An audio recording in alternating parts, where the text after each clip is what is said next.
큰맘 먹고 비싼 장난감을 사줬는데 아이가 장난감은 쳐다도 안 보고 박스랑 뽁뽁이만 가지고 놀아서 허무했던 경험 다들 한 번쯤 있으시죠? 그런데 막상 우리 아이한테 뭘 해줘야 될지 찾다 보면 정보가 너무 많습니다. 지금부터 이 놀이 진화의 3단계에 맞춰서 0세부터 만 5세까지 시기별로 놓치면 안 되는 발달 과학과 추천 놀이 아주 구체적으로 알려드리겠습니다.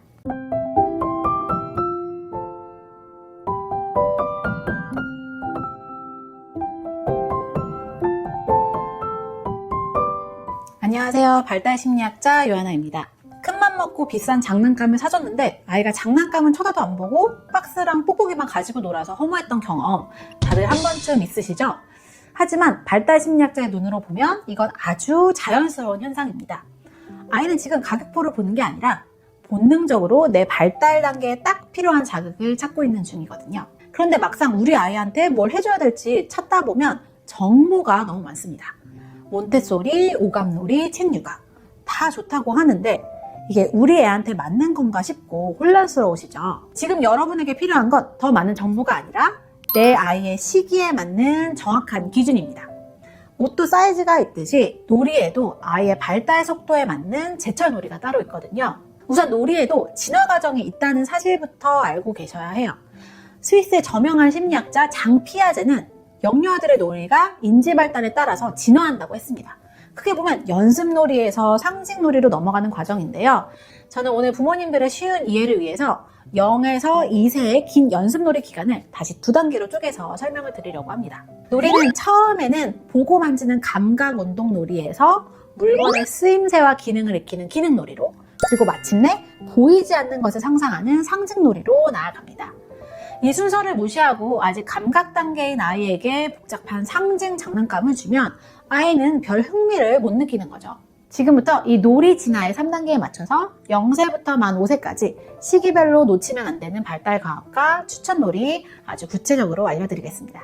1단계 출생부터 12개월. 먼저 갓 태어난 아기부터 돌 전후는 감각놀이의 시기예요.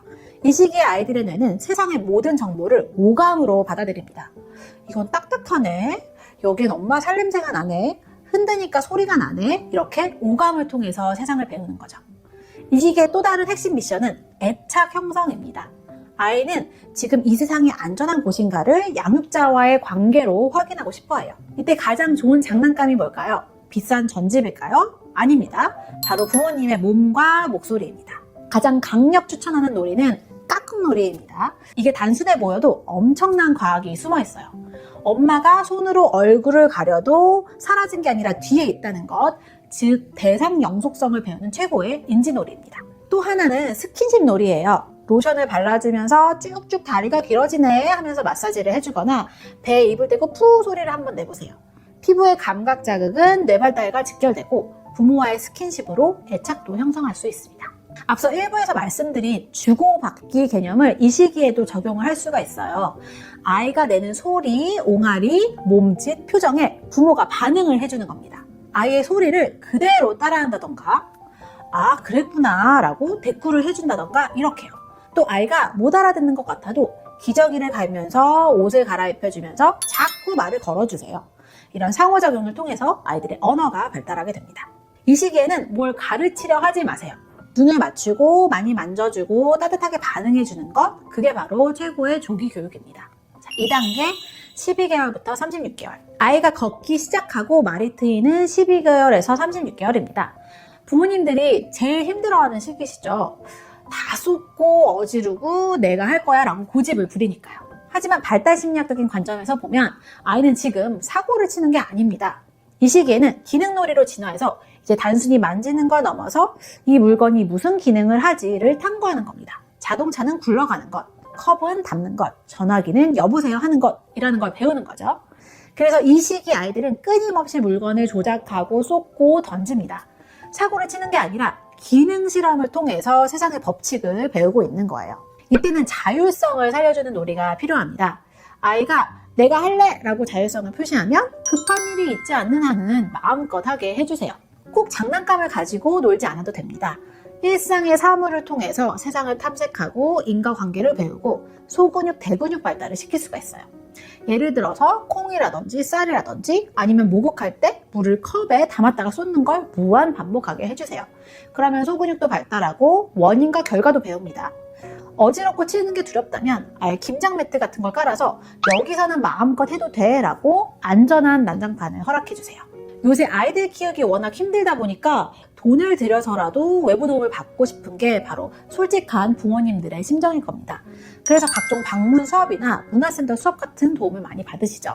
어떤 애들은 초등학생들 학원 다니듯이 스케줄이 많은 애들도 있어요. 제가 그런 게 반드시 잘못됐다고 말하는 건 아닙니다. 부모님도 숨쉴 구멍이 필요하고 또 외부 도움을 받는 건 현명한 선택일 수가 있어요. 그런데 보내시더라도 그 수업을 선택하는 기준은 제시하고 싶어요. 계속 말씀드리다시피 학습에 관한 수업들은 이 시기에 큰 도움이 안 됩니다. 그럼 뭘 골라야 되냐? 수업 내용을 잘 보시고 오감놀이나 집에서 못 해주거나 해주려고 할 때는 한숨부터 나오는 손이 많이 가는 그런 수업들 위주로 고르세요. 이런 건 아이 발달에도 좋고 부모님 정신 건강에도 도움이 됩니다. 또 이 시기에는 내 팔다리의 기능을 확인하고 싶어 하거든요. 이불로 터널을 만들어서 통과하거나 공을 굴리고 베개 증검 다리를 건너게 해주세요. 몸을 이렇게 마음껏 써야 에너지가 발산되고 정서적으로 안정되고 대근육도 발달합니다. 또 이 시기에는 상징놀이라는 게 나타나요. 처음에는 전화기를 귀에 댄다던가 장난감 컵으로 먹는 신용을 했다가 아기 인형에게 밥을 먹이는 이런 복잡한 상징 행동도 슬슬 하게 됩니다. 아이는 상상놀이 속에서 현실 스트레스를 해소하고 사회적인 역할을 배울 수가 있어요.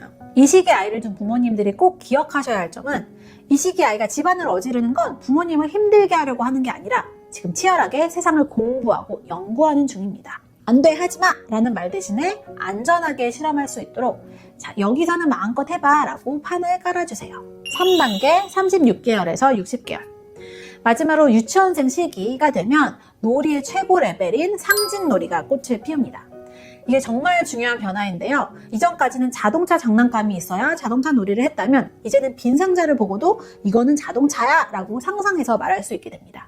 A를 B로 바꾸어서 생각하는 힘, 바로 추상적 사고력이 폭발하는 시기죠. 또 이 시기에는 친구에게 관심을 많이 갖게 되는데요. 그래서 핵심 키워드는 사회성과 상상입니다. 이때 꼭 필요한 게 바로 역할놀이예요. 병원놀이, 마트놀이, 선생님놀이. 나는 의사고 너는 환자라는 가상의 규칙을 정하고 노는 겁니다.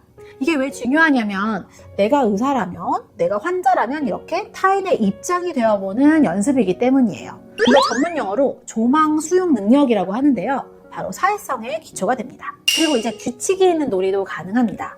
무궁화꽃이 피었습니다나 간단한 보드게임을 한번 해보세요.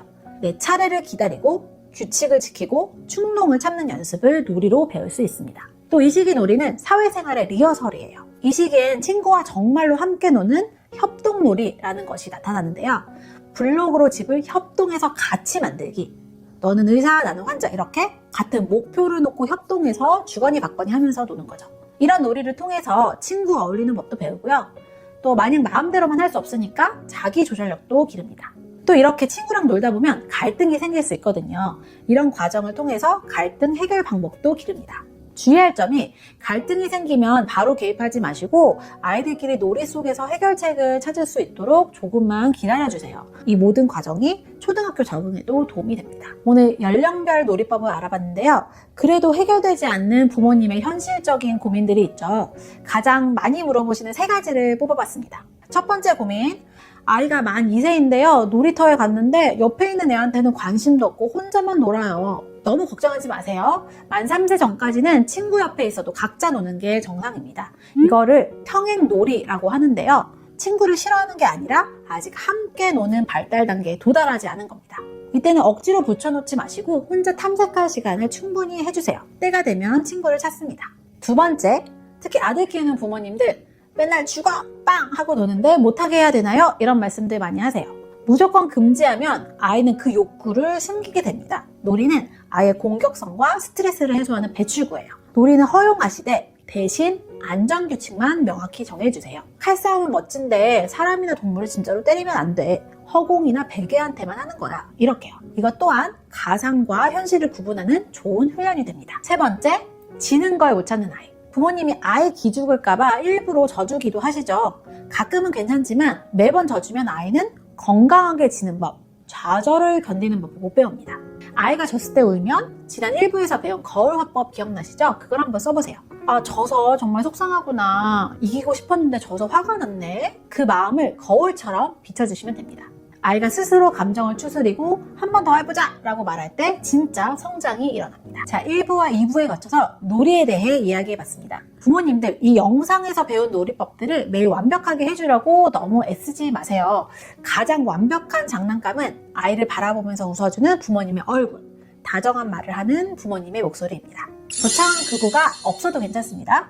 오늘 하루 아이의 눈을 보고 딱 10분만 핸드폰도 없이, 집안일 걱정도 없이 아이와 온전히 함께 해주세요. 그 시간이 쌓여서 우리 아이의 단단한 마음과 똑똑한 머리를 만듭니다. 오늘 영상이 육아에 지친 부모님들에게 작은 힌트가 되었기를 바랍니다. 도움이 되셨다면 구독과 좋아요 부탁드리고요. 또 궁금한 발달이나 육아 고민이 있다면 언제든 댓글로 남겨주시거나 상담소 링크를 눌러주세요. 지금까지 발달심리학자 요하나였습니다. 감사합니다. 영상 아래 설명란을 보시면 아이박사 하나박사 온라인 상담실 링크가 있어요. 아이 발달이나 양육에 대해서 궁금한 점이 있으시면 링크를 눌러주세요.